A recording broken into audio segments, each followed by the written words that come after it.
اللہ فرماتا ہے میں تمہیں بتاتا ہوں کہ کس جگہ پر خرچ کرو، کس مقام پر خرچ کرو تو وہ مجھے ہی ملے گا۔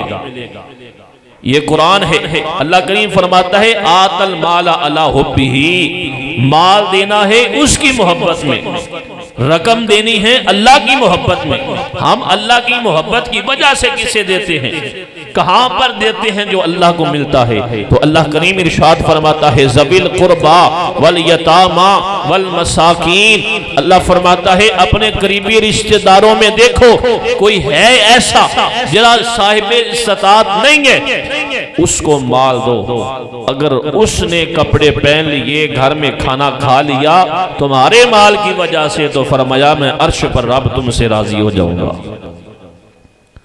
ذوی القربى اپنے قریبی رشتہ داروں میں دیکھو، یتیموں میں دیکھو، والمساکین اللہ کریم فرماتا ہے مسکینوں کو کھانا کھلاؤ میں رب تم سے راضی ہو جاؤں گا۔